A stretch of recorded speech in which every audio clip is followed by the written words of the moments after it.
Welcome back to another episode of the OKC Redcast. I'm Tyler Vaughn. And I'm Allan Langston, and we're here to bring you a Michael Carrick perspective on Manchester United. What the hell does that mean? I don't know, but he's at the wheel. He's at the wheel. That's all I know.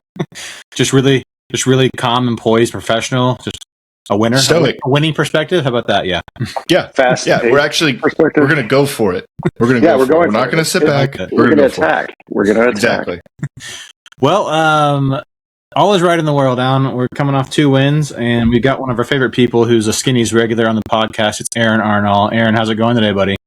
Doing well. Thank you. Thanks for having me back after my profanity-laden last appearance. Yeah, was that last year? Maybe 2 years ago? Yeah, you were at the bar, I think, and had a few. And we loved it. Aaron. I was hoping you were at the bar again, honestly. He's drinking something. That's true. Iced tea. Iced tea, Straight Everclear. Right on. Well, fellas, let's get right into it. So, things change quickly, don't they? We last time I recorded was right after Ammerman got sacked, and since then we've had 2 interim managers, a draw against Burnley with Darren Fletcher, and then knocked out of the FA Cup against Brighton with Darren Fletcher. So, kind of a rough go of it there. But then back-to-back wins against City and Arsenal. Aaron, how you feeling, buddy? Well, we start with Fletcher. I mean, bless him for being willing to do the job that he did. Just fine, cool. 2 games, bad results, great, awesome. This Carrick time though, I'm already happy. I'm kind of enjoying it. It's fun to watch us. Sorry to say it again already, but watch us attack a little bit and play with some sort of heart. You put the contract out there and you sliding across the table to him? I'm not there yet. I'm intrigued. I mean, get us into Champions League. I know this is all the stuff that we see on the internet already. If it gets us there, if we stay in the top 4, top 5, whatever gets us there, does he deserve a seat or a spot, a chance at the conversation? Sure. I mean, he's a club legend, and I know that carries all the baggage that it carries, but he's so far so good. 2 games against the top 2 sides in the Premier League. It's hard to do much better than that. And go ahead. Sorry, last thought. And 3 chances on goal, 3 goals against Arsenal. I mean, let's take that 100% conversion rate. Let's go. Yeah, he's transformed the whole team in 2 games. How about that? 8 days. A miracle worker. Hey! And we're joined by a secret 4th guest, Kevin Caldwell. Resolved. Technical difficulties. There's Kevin. Kevin from joining us on time, but he's here now. Kevin, say hey, buddy. Hey, buddy. And he's wearing a dapper jacket as usual, the jacket man. Yep. Well, we just started, Kevin. We were talking about the Michael Carrick era. How you feeling about it? Man, I'm loving it so far. How can you not love those the last 2 games, right? Yeah, so you're like Aaron and Allan, who are ready to offer him a lifetime contract. Is that right? Let's go. 10 years. Let's go. I think everyone here is. I kid. I think everyone here is probably of the opinion that give him some more time and see, but definitely a great start. So looking back at the past couple games, we'll kind of gloss over the Burnley and Brighton games. No need to dwell on Darren Fletcher era too much, but Allan, who was your stand-up performer across the 2 games, or if a different one for each game, that's fine too. Which 2 games? The most recent 2, Arsenal and City. That's all. Good ones. That's all we care. Gotcha. Good ones. Gotcha. I mean, I would say it has to be Dorgu. Like, he has come into full form and has looked really impressive. I guess you could put Mbeumo as well. He scored against Liverpool and City and Arsenal now. First player to do it for United since Rashford in 2021. So, yeah, I mean, it's been really impressive. But I think I've been most impressed with Dorgu. I think a lot of us were questioning, is he, he looks very talented. He looks very, speaking of Dorgu, I just saw his screamer as I have the second half from yesterday's game on in the background. Yeah, I think a lot of people were questioning if he would be able to kind of step up to be United quality, I guess. I think we all saw the athleticism, but he just looked a bit raw. But lately, man, putting him in those forward positions has turned great dividends and has really worked out. So I hope it keeps coming. I hope he keeps this form and can be, Dorgu what are they calling him? Ballon Dorgu. Yeah. I hope he. Dorgy best. Dorgy Or best. Bale 2.0. Bale 2.0. I've heard that as well. I hope that's what happens. He looks great so far. Aaron, did you get your Dorgy best kit yet? I know you were thinking about it. Not yet. That is coming, but watching him play as a winger is kind of exciting. Who'd have thought? Who'd have thought he could play in an advanced role? Huh? We were gassed up by Amram for so long that he had to be a wing back, and so many other things. Now that looking back, that Amram clearly oversold us on. I mean, Mainu wasn't starting. That was my next thing. I was going to bring. There's that. Yeah, the guy who's covered more ground, who's gotten 2 starts in the past 2 games. We won against 2 of the most difficult opponents in the league, and Kabi Mainu is at the heart of it. Not putting up stats in terms of goals and assists, but doing a lot of the heavy lifting and dirty work in the midfield. What a concept. Putting your best players on the field in their best positions, doing what they know how to do best. What a concept. You know what Kabi does? He makes Casemiro look great. He's pivoting. They're pivoting together. Making himself look pretty great right now, too. If he didn't announce he was leaving, I think there's some people that might be intrigued to see him stay another season if he can keep playing like this. I digress. Kevin, who was your standout over the past couple games? Well, Mainu for one. Just the fact that he's come on, he started, and he just makes Amram look foolish. Like, why was he not starting? It's like Ten Hag and Ahmad refusing to play Ahmad, right? Every manager we have seems to just have it out for some guy that clearly has talent to play. It makes no sense. I mean, and then like Allan said, Dorgu, just what in that? Why was he playing as a was he a left winger? Was that right? His first game he played on the right, and I did that a couple times. That's what I thought. For the most part, he was playing down the left wing back, But man, just put him forward. He's been free him. I honestly thought Carrick and Fletcher would put him out on the left and not Shaw, because I didn't know if Shaw still had it in him to be able to do that. But he's been, I think the 1 week a game is helping Shaw, and he's been great over, against, I felt like he was pretty, I will say under Fletcher, the Burnley and the Brighton game, maybe not the Brighton. No, the Brighton game, Shaw could have done a little better on a couple of goals. But the last 2 games, he's been great. Yeah, hard to argue against. Really, no one's put a foot wrong. I mean, I guess you could say Martinez with a little soft defending for Arsenal's opener, maybe. But I think everyone's been playing solid, and Carrick's figured it out. Alan, what do you put that down to? You think it's a change of formation? You think it's effort? You think they're in the training? I guess they're doing shorter sessions, but more intense sessions. What do you credit the turnaround in form to? I would imagine it's a bit of everything, right? Kind of coming together. A bit of probably fresh air from Amram's tactics. And I imagine Amram in the last 2 weeks of his stint got a little salty. I'm sure some players didn't, want to be around him as much. Amram wasn't really a guy that went into the games or into the matches or the locker room after the matches to talk to the players. I think Carrick has brought that back. Amram, I think kept a little bit of separation from the team, and I'm imagining Carrick has kind of changed that fact a little bit as well. So I think there's just been a lot of changes, and the players have responded well to that. Of course, unfortunately, we can't get as exciting as it is these last 2 games. We can't get, we've seen this before, right? And I feel like we all have a bit of PTSD about it, as much as we love Ollie. We've kind of seen this play out before. Now, I will say, I'm sticking to what I said on our last podcast. If he wins every game that he's in charge, all 17 or 16 games, I say give him the contract. If he wins every single one of them, I say give him the contract.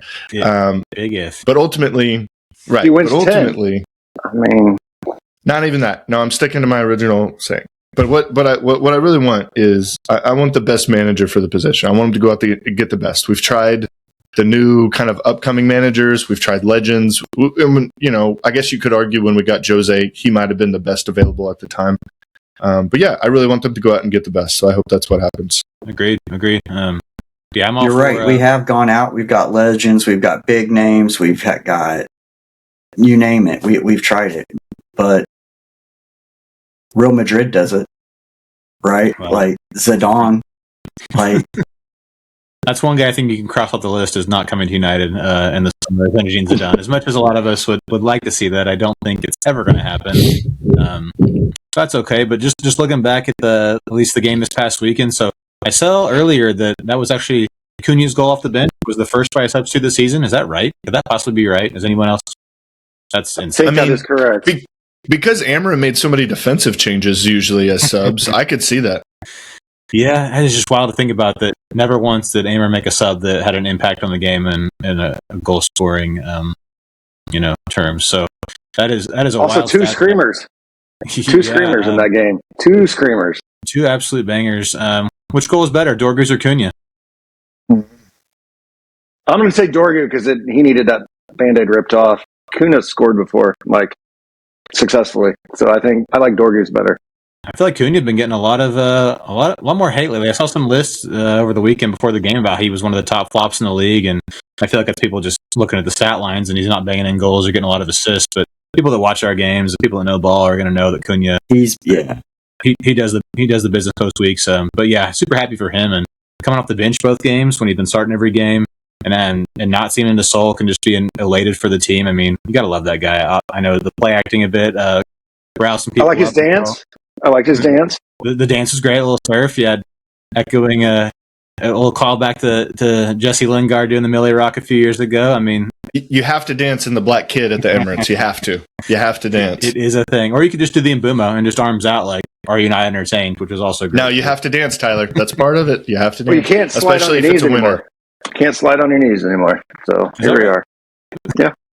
Dorgu did it. Love to see that. I mean, he celebrated the hell out of that goal, which was hilarious because he went over to kind of like high five Bruno, and Bruno was like, "No, go on, do your slide, man. Like, just keep going." Yeah, I think it's hard to pick between the two goals yesterday. They both were bangers. Yeah. Dorgu's was so impressive. Off the bounce, though. Yeah. It was so impressive. Yeah, he had to just you got to smash that when it sets up like that, and it was such a fluid play between him and Bruno. Yeah. It was so nice, and I don't want to hear anybody saying that was a handball. I mean, it hits his hip, and if it touches his arm, it's the slightest touch. Like, get out of here, let him play. But I think I think I would probably give the nod to Cunha's just because it was the winner. That's the only reason. I'm sorry. I'm kind of in the same boat. Yeah, I mean, sorry, Aaron. That's fine. But I don't think you're wrong. Dorgu's was amazing. Absolutely amazing. I stood up in my chair at home like, I cannot believe that just went in. I appreciate a good volley, and anytime there's a good volley, that's that's hard.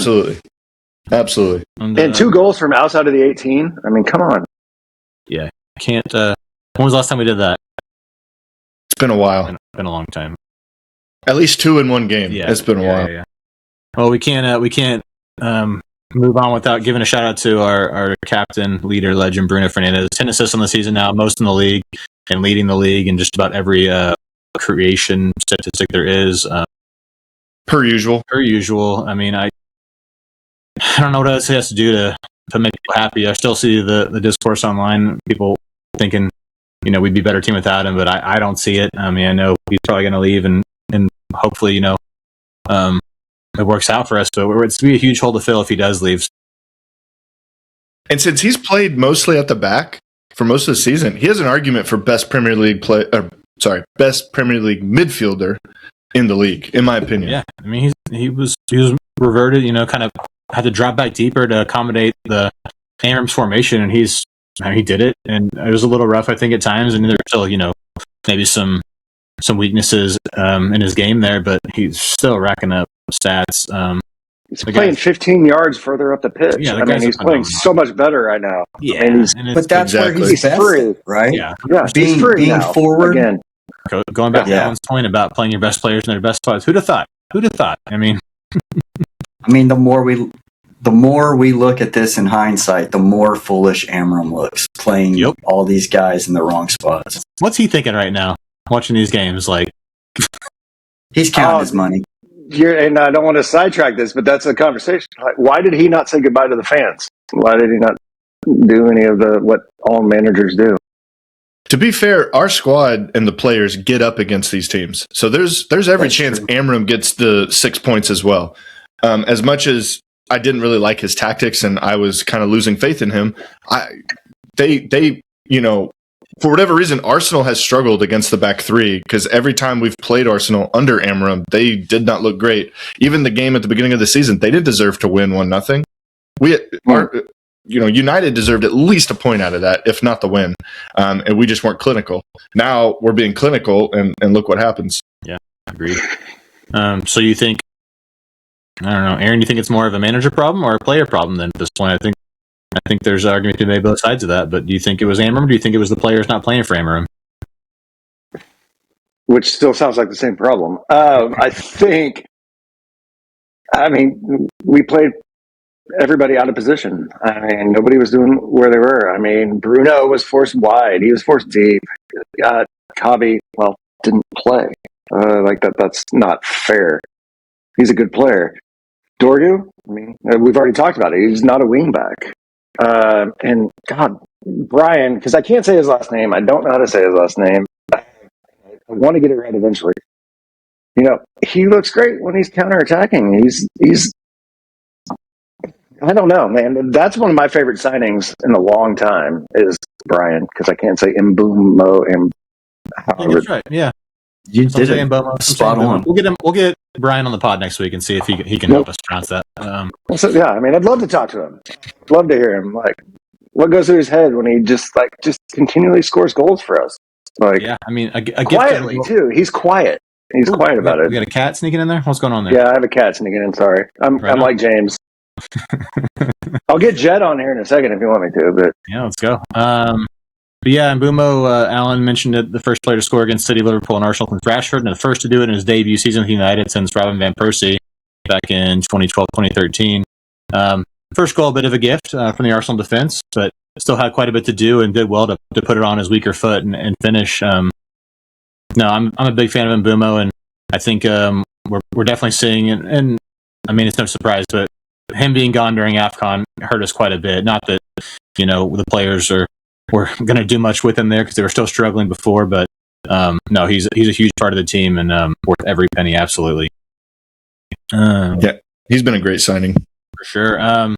So looking sorry, go ahead. No, all you. I want to touch on this playing with the back four again. How amazing does that look? Back 4-4-3. Luke Shaw dominated. What's his name? Saka, whatever. Saka. Yeah. He kept him at bay. The back four looks good. Harry Maguire. 4-3 or a 4-4-2 whenever it's in defense. Real compact. Real simple. Who'd have thought? Maguire getting man of the match deservedly. That's right. We didn't even mention Harry Maguire. He got man of the match yesterday. Brilliant performance. He's been huge the last 2 games. Everyone defended well. They didn't really have. Did they have one shot on target? The goal, I guess, is that it? Yeah, technically. We defended for our lives. A lot of good blocks. Martinez for all the faults on the goal.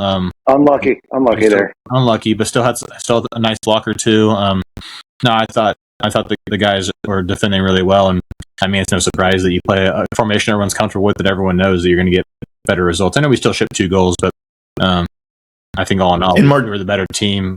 And we got the third, which is all that matters. And Martinez, his distribution, as much as, I was talking about maybe he's not been quite as good defensively over the last 4 matches that he's gotten to play. He was great against Erling Haaland last week, but his distribution maps, since he's come back into the team starting, has been really impressive, and he helps break a lot of the presses that some of these teams have, especially in the midfield, which is big. It gets us, quickly turned and moving and the attack going. So credit to him for that. Just talk about that. The attack. We're actually attacking. We're not playing that slow ball. We're just actually playing fast. Playing Manchester United football. Correct. Somebody had to say it. Yeah, that's what we know and love, right? The fast counterattacking style, winning the ball and just going at them. No. But it's not all just a low block either. No, yeah, they're pressing and just causing problems, and no, it's fun to watch. It's entertaining to watch. Winning that game 3-2 yesterday was way better than winning that game 1-0, where we create one chance the whole time and just sit back and hope for the best on a long ball or something. So I'm all for it. Carrick gets it, I think. But like Allan said, we'll see what happens when we play some lesser opposition, because they had no problems getting up for bigger games for the most part under Amram, and most of our managers, it seems like they are able to perform when the lights are brightest. But we'll see. Yeah, we got Fulham at the weekend. Who are are solid. So we'll see how that goes. But Fulham's been on good form, so it'll be a tough test. Yeah, we'll get into that one in a minute. I wanted to ask you guys. We'll start with Kevin. So besides Kabi Mainu, who's going to benefit the most under Michael Carrick? Besides Dorgu. I mean, look at it so far. It's easy. Yeah. I mean, you think go ahead, Alan. I think it could be Bruno, just because he's pushed up further. I think Dorgu definitely has a shout, especially the way he started. But I think we got to look at Bruno since we're moving him closer to goal. I think that'll be huge for the team. Yeah, I was going to say Bruno too. I mean, his stats are just going to go off the charts, I think, now. But that's what we want. We'll want multiple players benefiting from this because that'll just make everything, play better. Yeah, like you mentioned, Luke Shaw already looking better. I mean, everyone's great, honestly. This is like the team of the season. I think we'll probably win it at this point, honestly. So everybody can just go home. 21 incoming. 20 is coming. From what are we, 12 points back right now? Yeah. Even after beating Arsenal? Are we 12 back? Yeah, we'll be ahead of Arsenal. We'll be ahead of Arsenal in 3 weeks. I'll have to look at this, but I read somewhere we've done this twice. We've come from 12 down to win the league before. So it's not like it's unprecedented for United to do it. It's been a while. How many matches, though? Yeah, that's a good point. 10 games to go, whatever it is. That's the other things I need to look at. Yeah. So I think if we win every game since Carrick, I think we'd get 85 points for the season. Might do it. 83, something like that. That could do it. We would need some teams to kind of falter, but that could do it. Well, City's faltering. We're almost safe from relegation, I think. Exactly, Aaron. We at least got that going for us. Aaron, you said Dorgu's your player. Dorgu's mine. I think he's in his, at least if Carrick keeps doing what he's doing, he's in his right spot. Left spot. But he's in the right spot. Conversely, who's going to be affected negatively the most? I mean, Aiden Heaven only subbed on. Ugarte's only subbed on. I think Yoro my boy, either game. My boy subbed Xerxes. on yesterday, but he didn't play at all against Arsenal. He's been replaced by like a false 9 sort of situation. So I don't know who's going to be hurt the most. Xerxes. He's going to be excluded from the squad. Well, Xerxes hurt, so we don't know how he might fare. He might get some more time, but I don't know. Other than that, Yoro, I mean, because right now the back line looks fine. That's not fair to him either. He's a hell of a defender. Yoro and Heaven, both younger center backs, might get the shaft a bit. Alan, what do you think? Yeah, I mean, we have a plethora of center backs, so there's going to unfortunately be, not enough room for everybody. We really loaded the squad with center backs, didn't we? It's almost like we're definitely loaded there. I don't know. It's kind of hard to. Yeah, maybe the young center backs might get the short end of the stick. I imagine he'll find a spot for Xerxes to at least sub on or something. But I don't know if he keeps playing Mbumo up top, and then Sesko would be the natural sub to make up there. Yep. He hasn't been using Mount as much. I know he came in, but he was kind of late in the City match, so Mount may suffer just a little bit. Yeah, he didn't get used against Arsenal, right? Yeah, but can't. No. Is that right? Yeah, but came against City. He played against City, but not Arsenal. Yeah.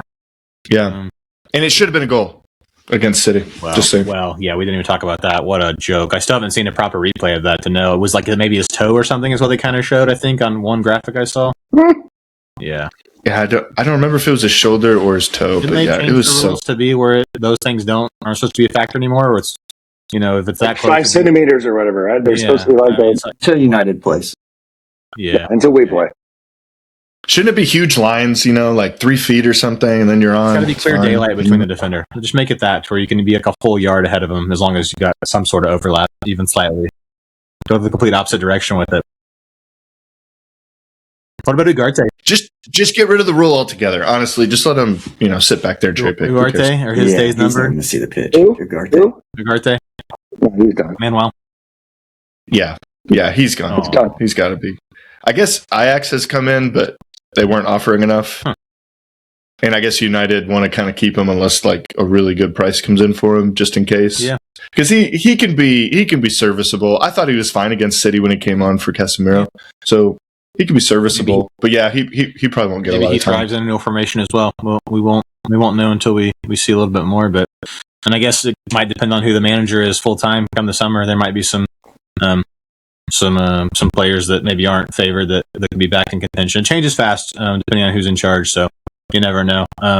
You guys see the reports that Ollie Glasner's kind of leading the race right now to be the next manager? I saw something about that.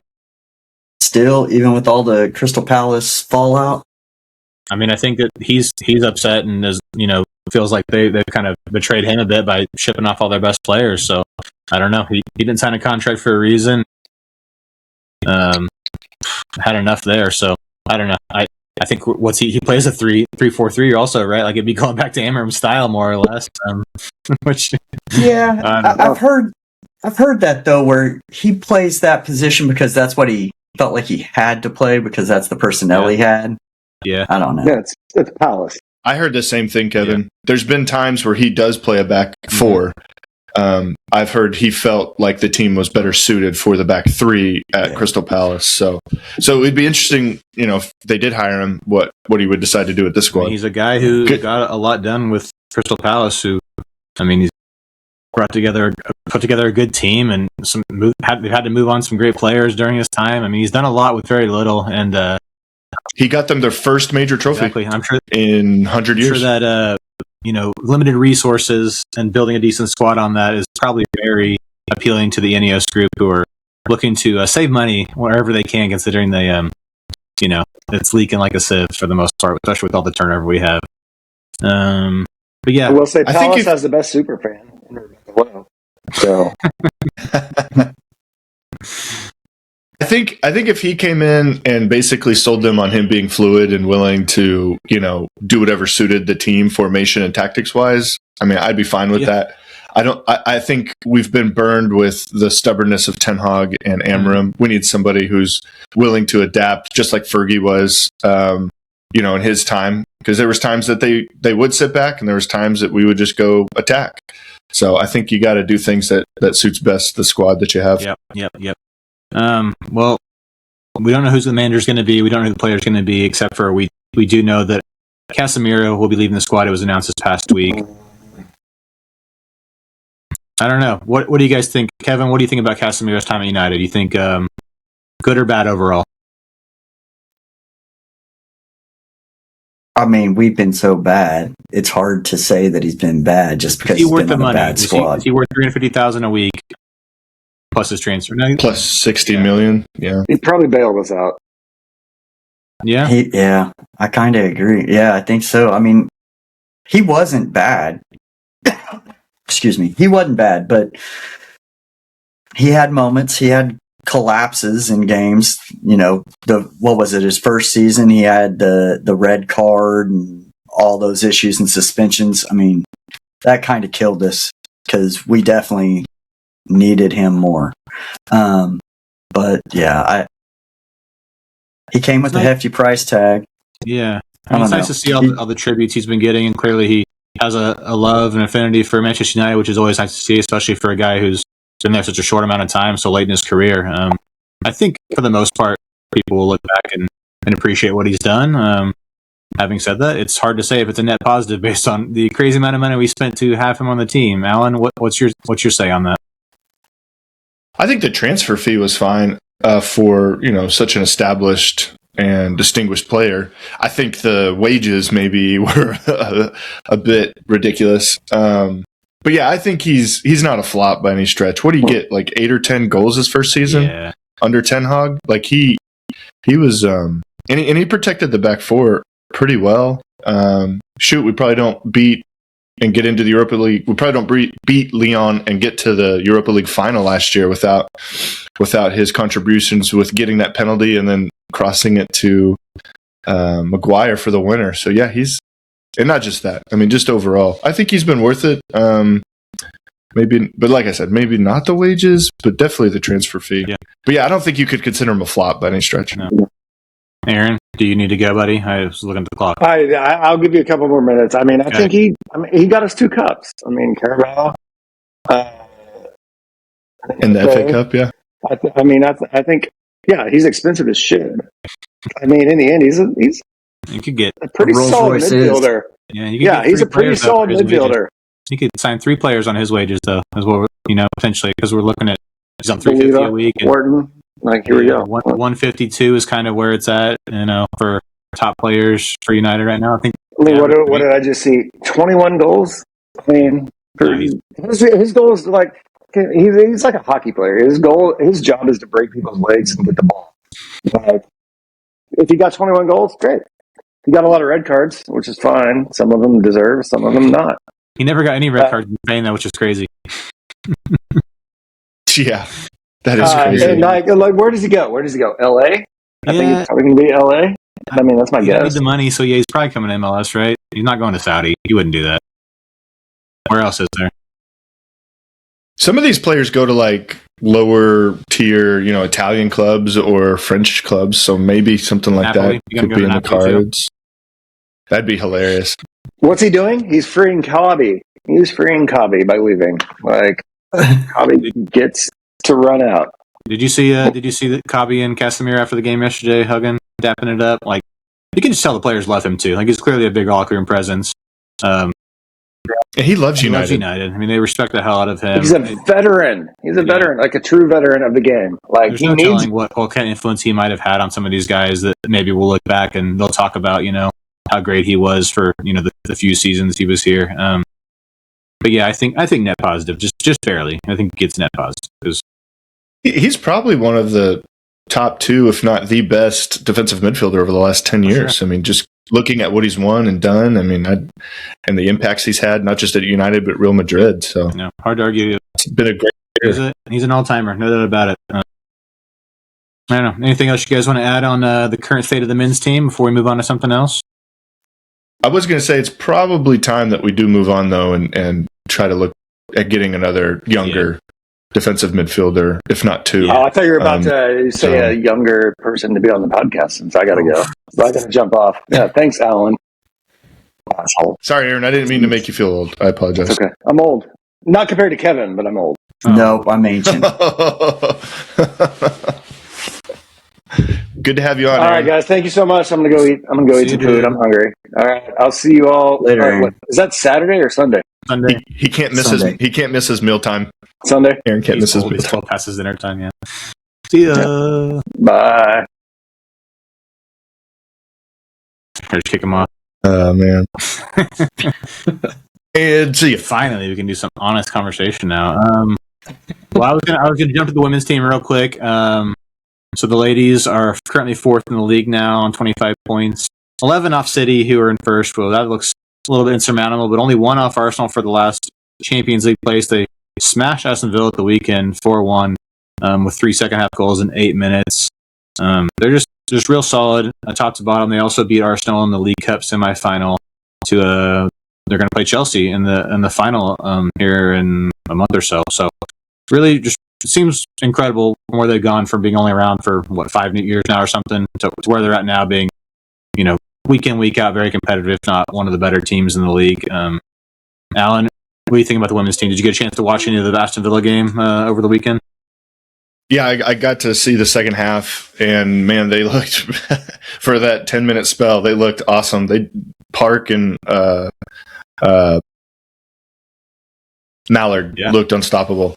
They were great. No, they're both brilliant. Chess Park, I think, is our leading goal scorer right now, and it's crazy that she was a cast-off from Man City, but I guess they're doing okay without her. Unfortunately. No, her and Sterling are brilliant. Hopefully they. I couldn't find. Oh, I'm sorry, Todd. I couldn't find the game against Arsenal though. I looked for it to try and watch that one in the second half, and I couldn't find it. I don't think unless you found some sort of torrent. I don't think there was any sort of. Subway League Cup is not broadcast here in the United States, unfortunately. Bummer. Maybe the final, though. We'll see. Maybe it's on YouTube or something. Kevin, you get a chance to watch the women's game this past weekend or any of the games lately? Man, I haven't. I've just kept up with the scores a little bit here and there. Big win in some cup games, and they haven't been around that long, so it's hard to really feel that connection. Yeah, I do with the men's team, but no, it's definitely we don't have the history with them, but a lot of them are doing an incredible job representing the badge, and they're fun to watch. They're not a boring side by any means, but the old man, if you're up early, 5:55 on Sunday, Kevin, I'm sure you'll be up for your morning calisthenics and whatever. But 5:55 on ESPN Plus. They play Liverpool away. Eating his grape nuts. We're keeping the old jokes going, buddy. Oh, yeah. go for it. They'll be on ESPN Plus Sunday at 5:55, which is just that seems so much earlier than 6. Like a lot of them are 6 a.m., but 5:55 just seems brutally early. I don't know what it is. That's terrible. Is that 11:55 British That time? math checks out. Yeah, That's interesting time. But yeah. I don't know. I think the one this past weekend started at 5:55 against Villa, so I don't know what they're doing there. Well, I guess in the U.S. we have like football kickoff times at like 6:45, which doesn't really that make is a lot an of sense to American me. sports thing for sure, but like Premier League's not like that. Like it starts on the hour or as close as it can to. That's true. But all American sports That's are They're true. like getting 5. Americanized more and more. Slowly but surely, they're changing things. Well, fellas, right after that game, though, the men are taking on Fulham at home, 8 a.m. Oh, sorry, Tyler. Quick question. Have we heard anything about Dorgu's injury? Like, is it serious? I saw Michael Carrick said it was only a cramp, so I had that actually to bring up. Awesome. So yeah, I thought a hamstring for sure, and that's what the early reports were. But apparently, just a little bit of a cramp, so hopefully he's good to go.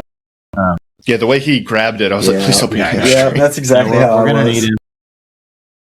We're gonna need him because Fulham, who we play on Sunday, are good. They're in 7th, right? Yeah, they're in 7th right now. Just beat Brighton. They beat Liverpool a few weeks ago. I mean, they're solid, and Everybody beats Liverpool. Yeah, well, That's fair not enough. that big. They're it's hilarious. I'll just say that. Yeah, we thought that game at Anfield was something special, and now everybody's just starting to beat them. Hey, don't bring us down, Kevin. This is an uplifting podcast for once. Well, I'm just No, saying we Amram wasn't as special as we thought. Oh man, another Okay. mistake. Oh man. Kevin did not like Amram. I did not. Clearly. I didn't like the style of football we were playing. It wasn't fast. It was not attacking. It was just not united. And that was my thing. Absolutely. Yeah, I feel like I was all on board for giving him more time. I think because I didn't think it was going to get any better with the current squad, but that looks like a foolish. I think most everybody who was on board with him probably should have been ready to cut ties a little sooner. But I don't know. I guess I'm loyal to a fault. Well, I'm right there. Well, with I mean, you. I was in didn't the think- same boat, Tyler. Yeah, I didn't think it was time to change either because I hate that that's what we've been doing for the last, 14 years? Something Yeah. like that. I mean, it's just been constant. Yeah. Yeah, not ideal. I glossed over a talking point. Did you add this one, Allan, about give Carrick the job now forever or have a former player be interim for 6 months at a time? Was that you? That's got to be you that added that. Love it. Yeah, just being dumb. I just think it's funny how these legends show up for 6-month stints and they look amazing. Just keep it rotating. I mean, there's plenty of pundits out there, former player pundits that love to talk about the team, which is a whole separate thing. Yeah, how do you guys feel about that? I mean, I'm sure you've seen all the Nicky Butt and Paul Scholes and Roy Keane always is, As much as I love Skulls, I just wish they'd shut their mouth. yeah. I mean, and you got some kind of something going on with Keane and Neville where they're not very supportive of Carrick, it seems like. But then you got Waza. Waza's all about it. He's Carrick 100%. Let's go. Let him sign the contract. Let's move forward. Yeah, it is strange that Roy Keane kind of had to go at Carrick before and talking about his wife and stuff like that. Kind of weird. I mean, I know that's always kind of his thing is being negative, and Paul Scholes and Nicky Butt, as much as I love them, that's kind of their thing too. And it's easy, I think, to get caught up and because back in their day it was different. The standards were higher, performances were better. So, but yeah, I think you're right. It doesn't help anything. It's their opinion. It's fine. Just I don't have to listen to it, and I really don't anymore. I've kind of tuned those guys out just because I'm tired of hearing them say the same things over and over again. I just don't get why, if you're legends of the club, why you'd want to make fun of a current player. Because they were making fun of Martinez. It wasn't being critical. It wasn't being analytical. It was just making fun of him. And I'm like, all right, have a little bit of fun with it. But then to double down after the fact, and then for Nicky Butt to get all butthurt about it, I was like, dude, you can't call someone out and they get butthurt when they respond. Like, it didn't make any sense to me. I kind of lost a bit of respect for Nicky Butt for that. I think Paul Scholes saw the error in it. He wasn't apologizing, but you could tell he wasn't quite doubling down on the next podcast. And he was kind of like, well, maybe. And I think on the overlap, he even said we probably should have worded things different. Yeah, when McCullough called him out. Yeah, exactly. And I haven't heard anything like that from Nikki Butt. So I think, yeah, they probably need to tone a little bit of that down. Keen, though, being so petty and holding on to something for over 10 years about Carrick's wife. But that's kind of on par for him, but he needs to let stuff go. Agreed. Oh, well, I like watching all the Rooney stuff, though, because every time he starts talking about Carrick, man, it's just a smile from ear to ear. Just he's loving it. He's like, this is the United I played for. This is how we were.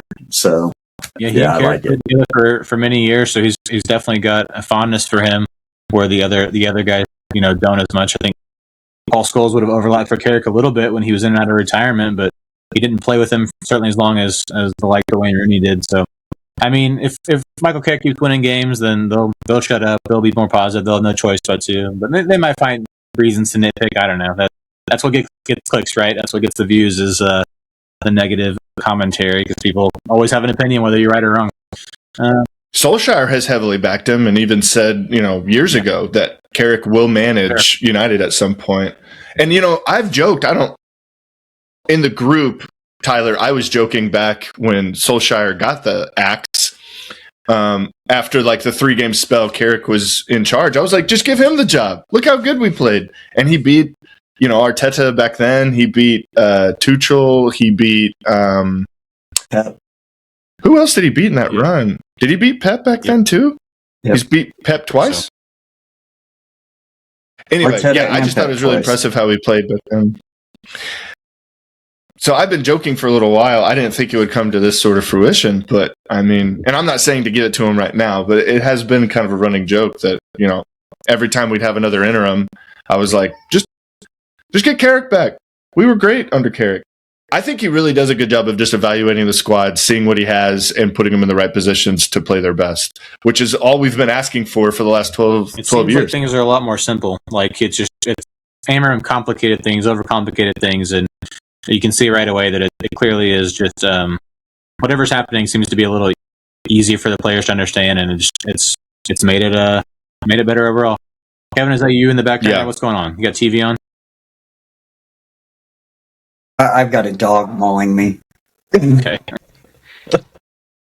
Right on. Well, fellas, I don't really have much else in the rundown. I mean, Fulham's going to be tough. After that, we play Spurs at home, West Ham away, and then Everton away to round out the month, which after beating Arsenal and City, those are winnable games, if you ask me. I don't want to get ahead of myself, but that's 4 wins, I think, right there. 12 more points. Well, that guy might be cutting his hair, Tyler. Yeah. He might get to cut his hair. I didn't even think about that. He might get a haircut, but I think we will know a lot more about Carrick after these next 3 games, too. Yes. Because it's easy to get up for the big guys, but these other guys, we're going to know a lot more about us in the next 3 games. Yep. So, yeah, that's a good point. Yeah, so, well, real fast, run down. What's your prediction, Kevin, for against Fulham? What do you got? What do you think? 3-1 United. It's at Old Trafford, right? Yep. I think it's a home game, yeah. Yeah, we go 3-1 United. Let's go. Oof. I like it. I'll go with another 2-0.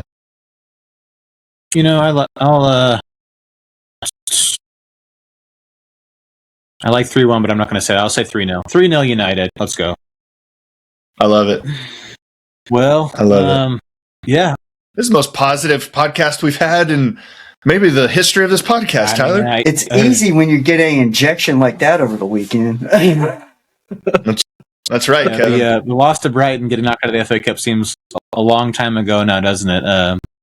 I'd still love to be in that competition, but it feels like everything's shifted in a more positive direction. And long may it continue. I'm